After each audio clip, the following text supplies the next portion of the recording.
Bismillahirrahmanirrahim. Assalamu alaikum wa rahmatullahi wa barakatuh. My name is Mustafa White. I've been asked to make some comments on Maulana Maududi, who has been a big influence in my life and the life of the people I've worked with in the past. Maulana Maududi was introduced to me by some young men who had started an organization in Washington, D.C. back in 1972. At that time, I was only about 19 years old. I had just accepted Islam. I accepted Islam under the influence of Malcolm X. Malcolm X, he pointed the direction for the African-American Muslim people, and he thought that Islam was the way to do that, and we followed his path. However, the structural worldview, global view, and idea, the concept of establishing an Islamic work came to us from Maulana Maududi. At that time, at 19 or 20 years old, I was working at the Library of Congress in Washington, D.C., and they have a big selection of Islamic books there. And one of the books that influenced me the most was Towards Understanding Islam, where Maulana explained how Islam actually affects one's life and the changes come in practicing the things that Islam lays out for it to do.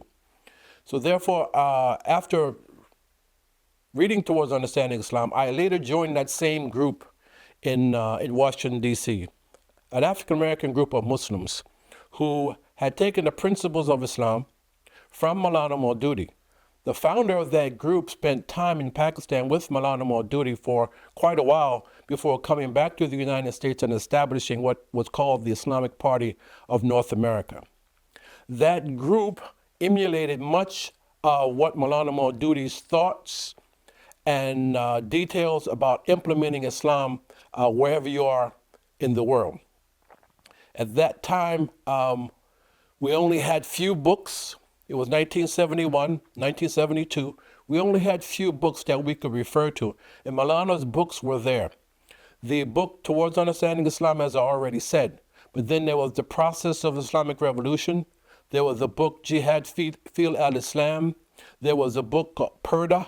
There was a book called Islamic Law and Constitution, the book Islamic Civilization, and various other books by Maulana Maududi that got us started on the path of understanding how Islam affects us as individuals, society-wise, and global, and our understanding of that concept.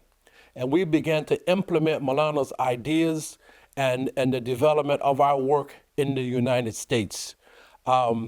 This was the initial influence of Maulana Maududi. But as I grew up and got older in the work for the cause of Islam, I see that how effective his ideas and concepts were that we were trying to implement, because his concepts and his ideas were universal, and it applied to anyone who tried to implement what we understood as Islam in a global sense. The concept of Iqamat ad-Din, establishing Islam wherever you were, was pretty clear from his point of view, and we accepted that idea. We accepted the idea that wherever we were in the world, in the United States, at any point, at any time, we were the movement to establish Islam. And it was up to us to do that work, and this was the purpose of our lives, and we embraced it, and we had a tremendous experience in going down that path with Maulana Maududi's concepts and ideas. But the biggest influence, one of the biggest things that happened with us during that particular time was in the early 70s when Maulana Maududi's Tafhim al-Quran came out. This was a huge impact for us because prior to that, we only had one or two translations of the Quran without much explanation. And Maulana's explanation in Tafhim al-Quran gave us a much broader impact about how Islam changes our lives, how it changes the area we live in and the work we live in. If we stick to these concepts, if we apply Islam globally and think futuristically, then we can make that change. And that is what we did. It was huge, it was big for us. But I want to say that was some of the highlights of Maulana Maududi's thinking and concepts on us. But the biggest part for me was in 1972 or 1973, Maulana Maududi came to the United States. And I was able to meet him with about 5 other brothers from the Islamic Party. We went to his son's house in Syracuse, and we spent the day with Maulana Maududi. He was here for medical treatment, but he received us. He spent time with us. He answered our questions. He was a very simple person, very magnanimous, I believe. We were so impressed. We were all in our 20s. And we started to ask him questions, and he started asking questions regarding leadership. And I remember, and this was over 50 years ago, so I have to go deep into my memory here. Maulana said, I am not your leader. You have your own leaders. You have your own work.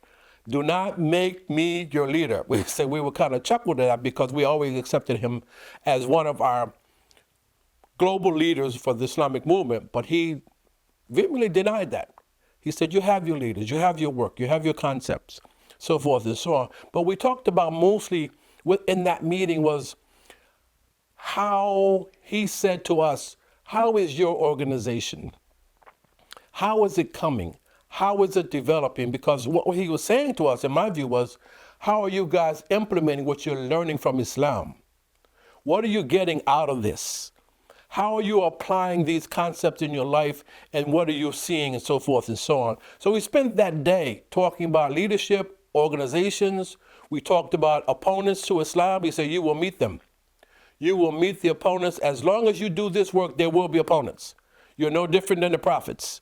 You're no different than anybody else who establishes themselves doing this kind of work. So, and he mentioned some of his opponents, and he had a quite big laugh about a few of them, and so forth and so on. But he was really, really gracious to us, really, really very nice. At one point, he had to, stop and then go take a rest. And there were a number of other brothers in the room. I can't remember whether Anis Ahmed was there or Khurshid Ahmed was there. But we just talked that day. And later on, he came back. He had dinner with us. And we ate spicy food, which is kind of hard for me. So Maulana said, get him some yogurt, put some yogurt on the food, he'll be fine, inshallah. So it was a huge, huge impression to meet someone who had been that long in the field of Islam and who had called people around the world to Islam, who has written all the books and discussed various kinds of things that Muslims should be doing. So we got so much from that.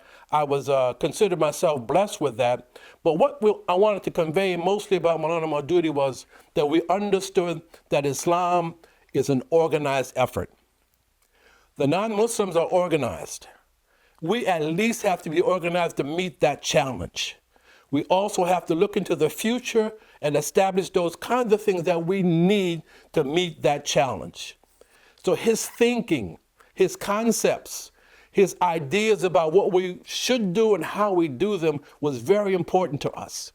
And I think he was not accepted well by everyone, of course, but he was a person who gave us the ideas and the concept of establishing a modern Islamic movement and moving forward with that.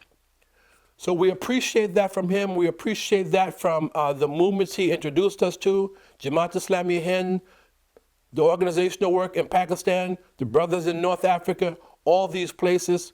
And he gave us the idea that we could do whatever we set our minds to by the grace of Allah.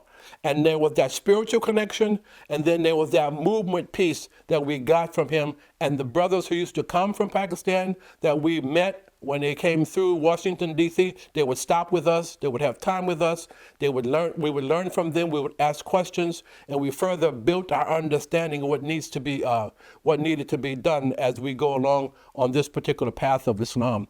Our concepts from the brothers that are still alive, this was 50-some years ago, we still have the same concept.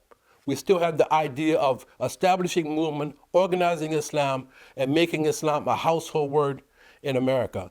I just wanted to share a few of these concepts with you. I made some notes. I couldn't go over all of them, but we have to study, and many of Maulana's books are still relevant today, especially Islamic civilization, Islam in the secular mind, these kinds of things. But I want to say one thing about one of Maulana's not enemies, but someone who didn't agree with him on a lot of things. But he said, What he wanted, what he got from Maulana Maududi was when Maulana was condemned to death. And the night before he was supposed to be hanged, he went to sleep and slept like a baby.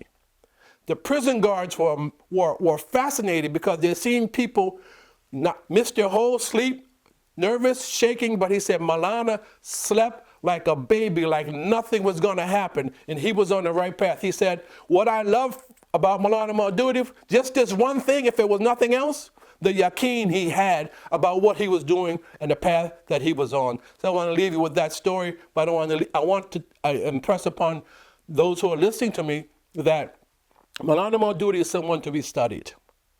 He has had a huge impact on the establishment of the work for the cause of Islam and the place that we are in the world right now.